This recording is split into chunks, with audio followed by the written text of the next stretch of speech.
Hello there, yes, Mac Miller, and yes, we're also going to be talking about the war on smokers and here the reason why the world knows Tobacco Day, because to know that they're trying to bring in tobacco prohibition, especially in New Zealand, by trying to bring in that 2025, trying to make it the nation smoke free. And which from my point of view, I don't think that will ever happen because not everyone's going to actually just give it up. And you know why they just want to give it up? Because it's people's choice, and of course, and you might hear some wind background noise because it is windy outside and raining, and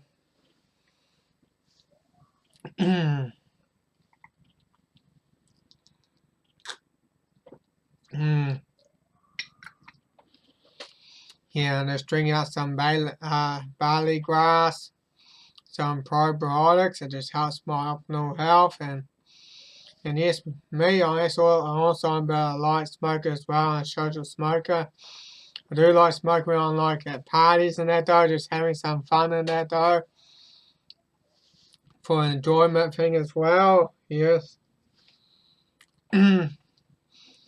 And yes, and yeah, it is served around the world on the 31st of May, and they want to say that tobacco is dangerous and that though. Well, if the thing is bad for you, if you want to do it, that's fine. If they shouldn't be forced to stop as well, and to know that people, yeah, when I was at school and that, I used to like sort of knock on like people used to smoke at school as well, which they shouldn't be, and they used to mark on them, and man, they're not happy.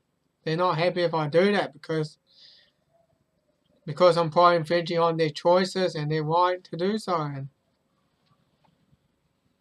and also people, I don't think you can control other people's health or so.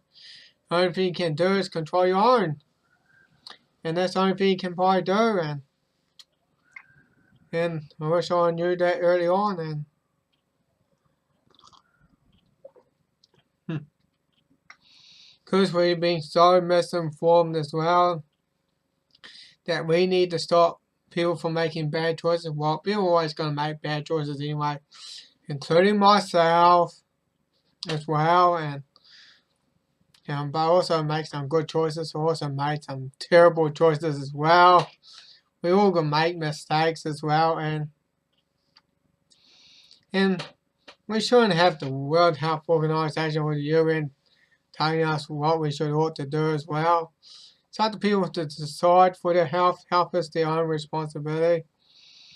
And like in New Zealand, they're trying to make it smoke free by 2025, and the same smoking rates are fine. We will reach the smoke free 2025 market.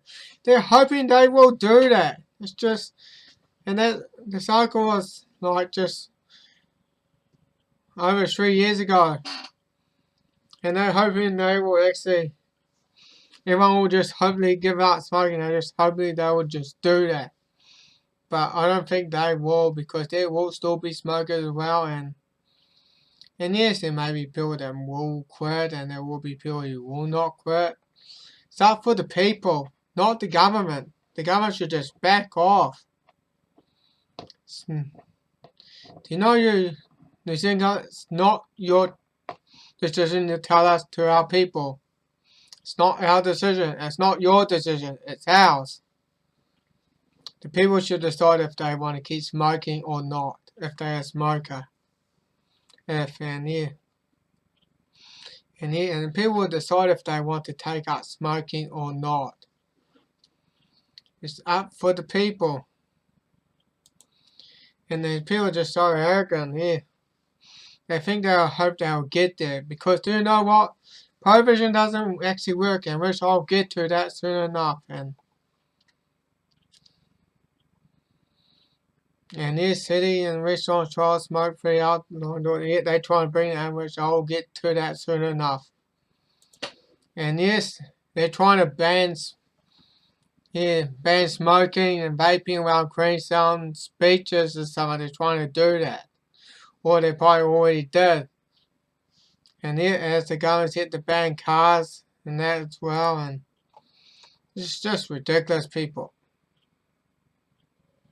And yeah, whoever's at the Queenstown speech at the beach will be expected to exchange their cigarettes or e-cigarettes or something. Well, just telling them, say no, we like out here clean that dog. Well,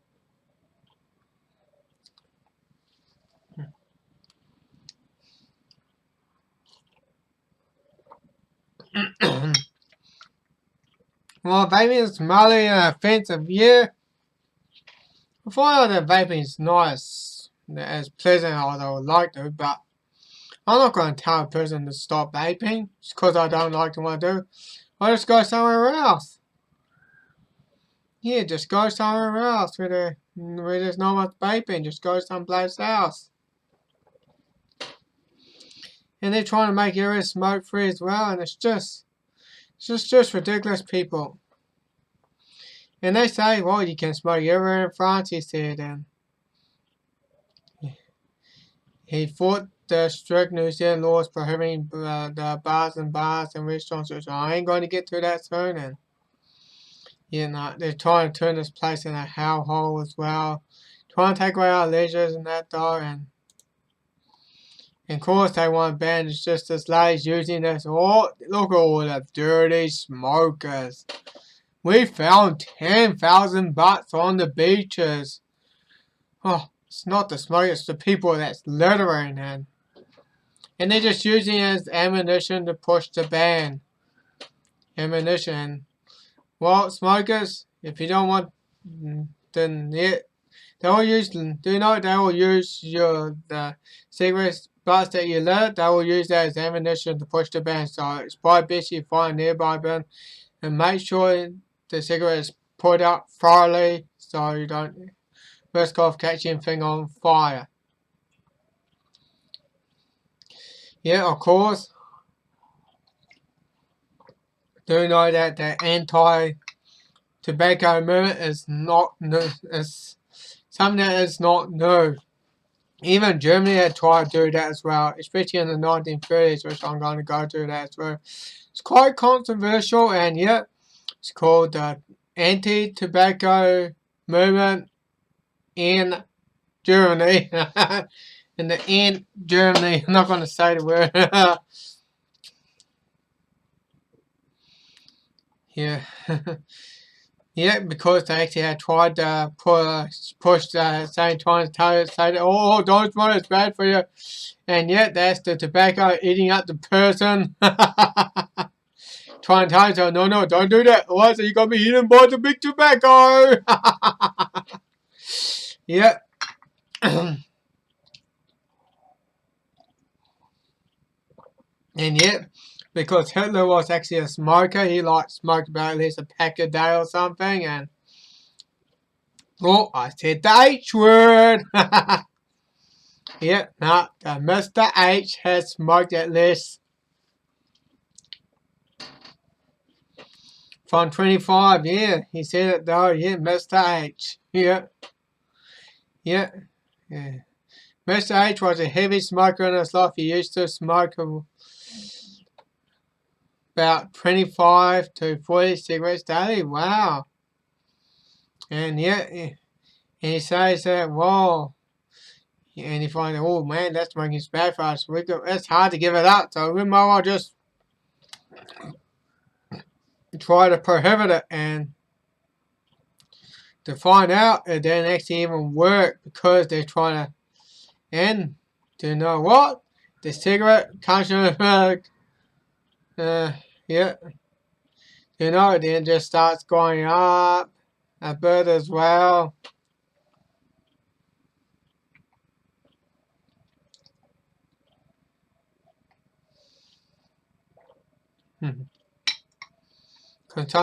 Cigarette consumption per capita per year. Yeah, went from 490 to 500. And then it sort of went to just when we started, then just doubled, and then sort of fall back by like 25% just when the war's about to end or so, and because because a lot of people are getting killed at war, and yes. And of course, there's a video I'm about to watch as well. It's on YouTube about the nanny state and about the health nanny state, and I ain't going to watch that as well. So let's just get to that. And how the nanny state will make everybody's health worse. So let's watch that.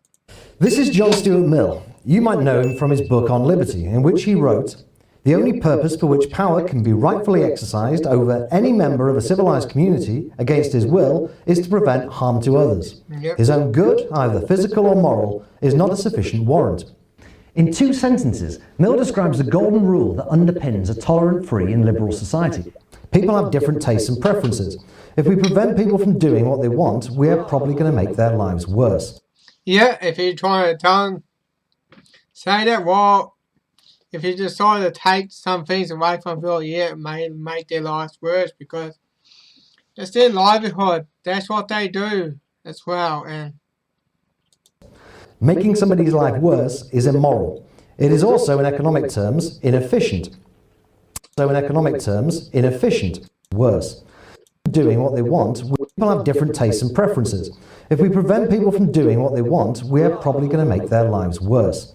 Making somebody's life worse is immoral. It is also, in economic terms, inefficient. Exactly. Now, I might think that you will have a better life if you read different books or marry a different person or believe in a different God. But it would be wrong of me to use force to impose my way of life on you. We've got the hang of this whole freedom thing when it comes to issues like religion, sexuality and free speech, but for some reason we have a blind spot when it comes to activities that can pose a risk to our health. Mill wrote on liberty in response to the censorious fanatics and temperance killjoys of his own day, but paternalists still walk among us. These days they don't call themselves paternalists, they call themselves public health campaigners. Most of what they campaign for doesn't actually involve public health. Obesity is not a public health issue, it's a private health issue. So too is drinking alcohol and smoking tobacco. yes. Vaping and gambling are not even private health issues, but the public health lobby gets involved with them all the same. Can these activities affect other people? Of course they can, and we have the tools to deal with that. But paternalists don't really object to these things because they can affect other people. They object to them because they affect the individuals who engage in them. We are told, for example, that too many people smoke, too many people are overweight, and too many people drink above the government's guidelines. But that judgment can't be made by anybody other than the individual. Maybe I want to drink above the guidelines. They are, after all, only guidelines. Maybe I think that being obese is a price worth paying for not having to watch what I eat. Maybe I like smoking so much that I accept the health risk as part of a rational trade-off. Now you might say I'm making the wrong choices, but so long as I'm informed about the risks, my decisions shouldn't be infringed upon. In fact, there's a very good reason to give more weight to my preferences, because it's my life, not yours. I know what I like, and you don't. I know how much risk I'm prepared to tolerate, you don't. Yeah. This is why it's a bad idea to have anybody else, especially the government, making decisions for informed adults. If a person chooses to do something, it is because they get benefit from it, what we call consumer surplus. If you make it impossible for them to do it, or make it more expensive, or even just make it less convenient, you are reducing their consumer surplus. You're making their lives worse. And because nobody else gains from them losing out, you are reducing the overall welfare of society. Yeah. You are making the world worse. And that's why the nanny state is not just a nuisance, it is fundamentally immoral.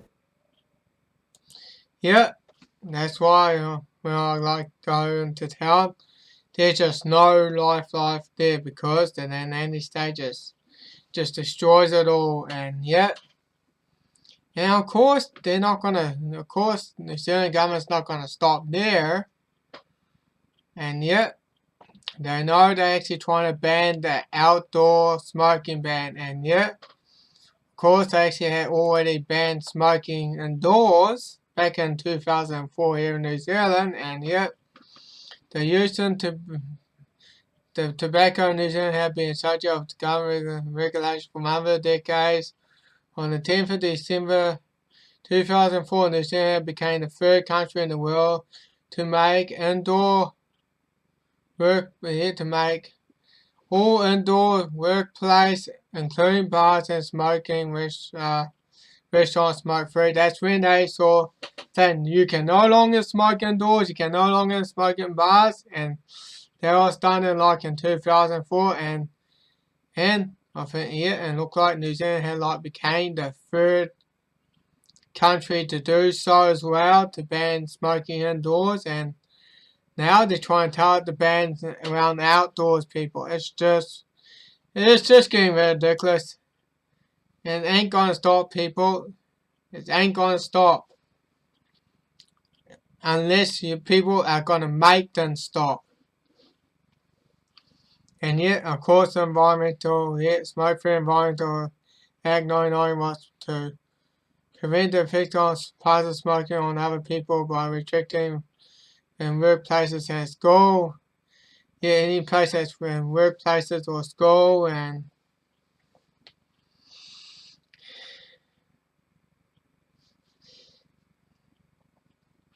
yet then the New Zealand passed the Amendment of Smoke-Free Environment Act on December 2003, then it came into place 2004 to make bars like charter night bars, restaurant, casinos say, well, you can no longer smoke in there, and they're trying to do it outdoors, around that area as well. It's just getting ridiculous, people, and they ain't going to stop. And they also, they're not stopping it. They're also doing it to private cars, people, especially if you have children inside it. And oh man, you're smoking, you have children, whoa, $50 fine. But it's for the health. It's just, well, to know that, people, it's property rights, and if the person owns a car and he smokes it, he can smoke if he chooses inside a car, but because it's their property and they can do as they choose, and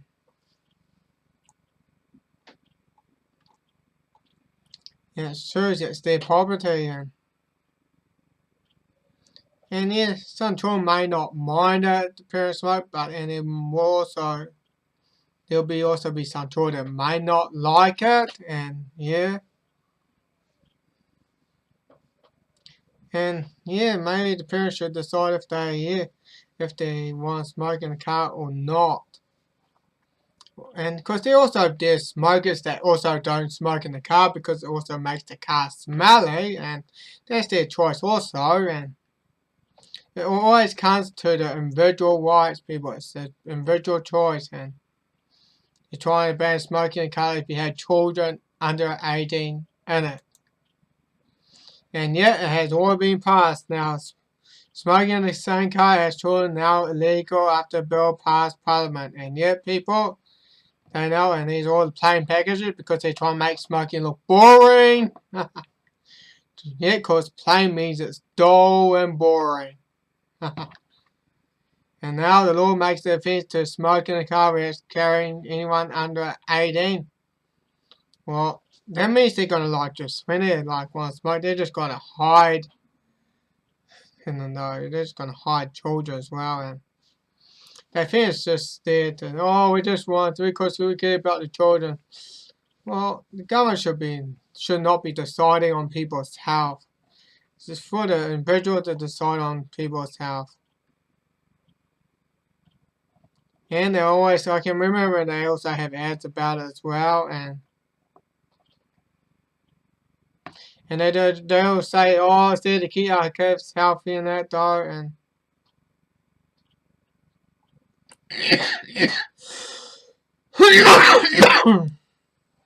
sorry.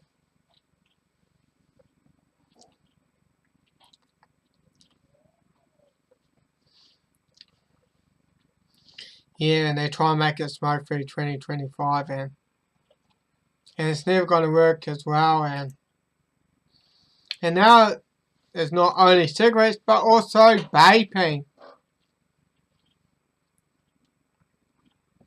And I know people are not a fan of the smell of vapors, and I know there also might be some different flavours that are okay, that I don't mind the smell of though, and yeah.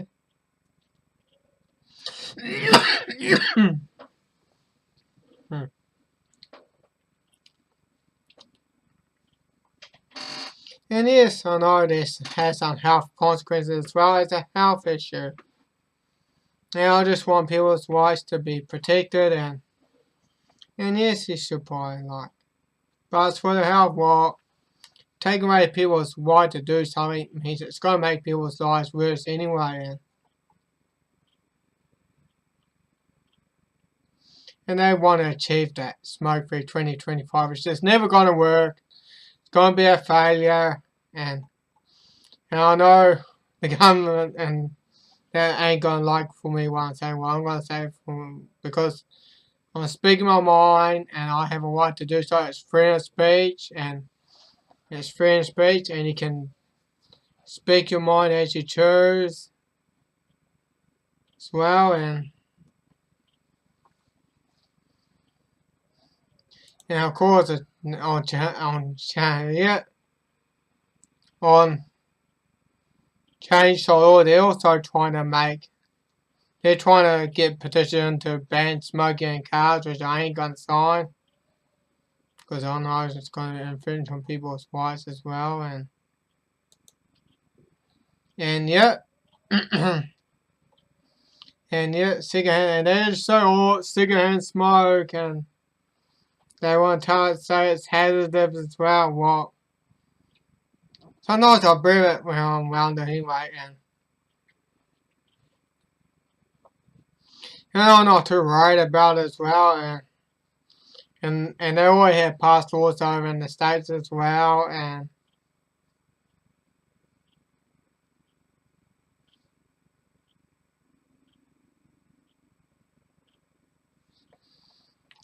yeah.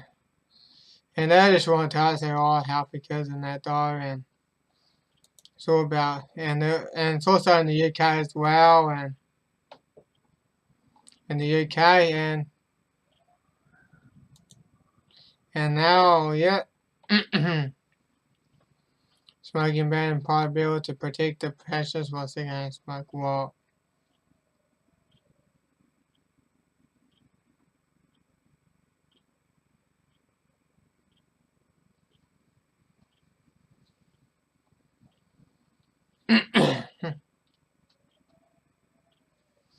yeah, it's just.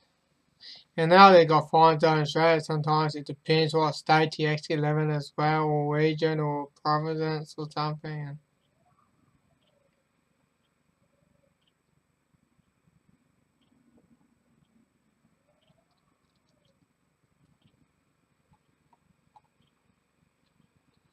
Yeah, and now, of course, that's when we actually know that prohibition is not going to work. And of course, due with the price increase of taxes being put on cigarettes and that, and to know that robberies and people trying to rob people over for cigarettes. And yes, they are doing that, and to know that prohibition never works, people. Or trying to put your taxes out high and that, though, it's just people will do any means as necessary to get their hands on it, and of course, if it is robbing the store. And yes, around $7,000 worth of cigarettes stolen in aggravated robbery. And that's been on the rise since they put in the taxes as well. When a pack of cigarettes got so expensive, and in the States, well, rob kosher liquor store won't sell cigarettes after a violent robbery,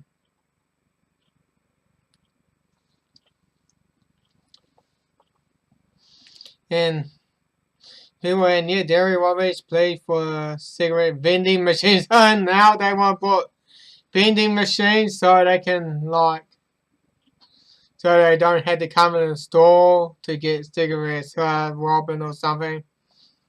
Yeah, so they will actually have a vending machine. So they actually do want a vending machine because they know they're fed up of the robbery as well. And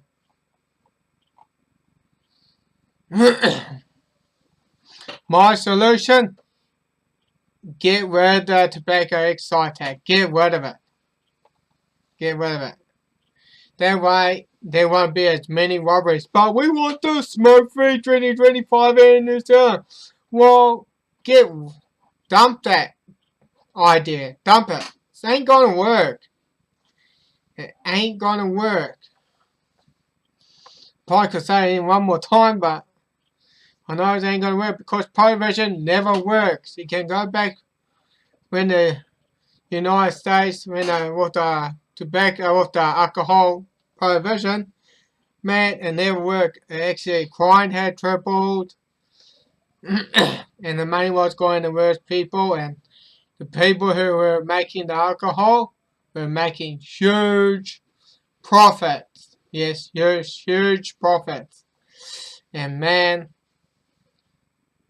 prohibition just never works, people. It just never works. It doesn't improve society. It makes it even worse.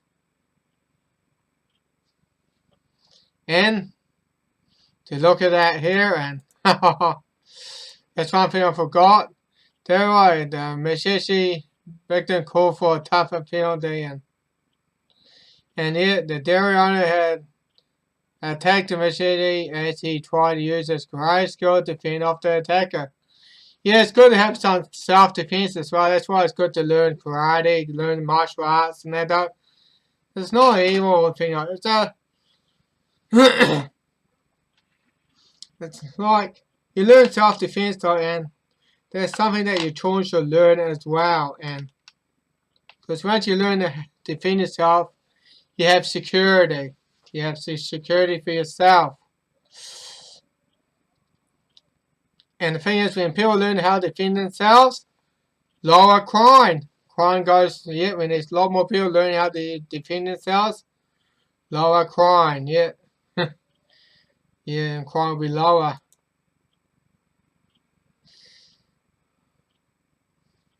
And they say, robbery is not working, yeah, because they still got the tobacco excise tax. And the government doesn't want to get rid because they want the smoke-free 2025. They want it. They want it so bad. And they're so arrogant as well. And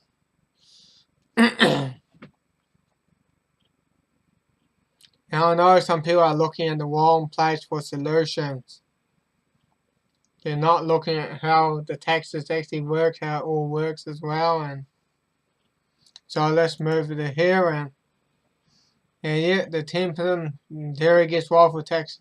It's only going to keep continuing as long as the tobacco excise tax remains. And to know that there could be, and there's going to be underground economy through tobacco as well. Yeah, there'll be a black market because once they try to bring in the smoke-free 2025, there's going to be a black market for tobacco black market, and it just doesn't work. Prohibition never ever works. And well, people, I'll say that's all I got to say for now, and that's all I got to really say. I know I could talk much about it, a bit more about it, but the thing is, wish I have a low subscriber account, which I'm not going to do longer videos unless I get more. So I'm going to just tell you one more thing as well, and I'm just going to go there. How to grow tobacco and why you should grow it, and yes, you can grow you can grow your own tobacco, people, and that's what the plant looks like here. Tobacco, in fine soil, tobacco seeds, fine soil, planting container, spray bottle, and and plastic wrap optional. Well, you don't have to use a plastic wrap because plastic is a real issue as well. It's probably best that you try to avoid it if you can. And these are seeds as well, and and of course you can grow your own. You can save money from buying those tobacco from like dairies and outdoors. It costs a hell of a lot of money these days, especially with the taxes. Well, I feel I could go more about it though, but unfortunately my 30 minutes is up as well. And that's all I got to really say for now. It's Matthew Miller, signing off, over and out.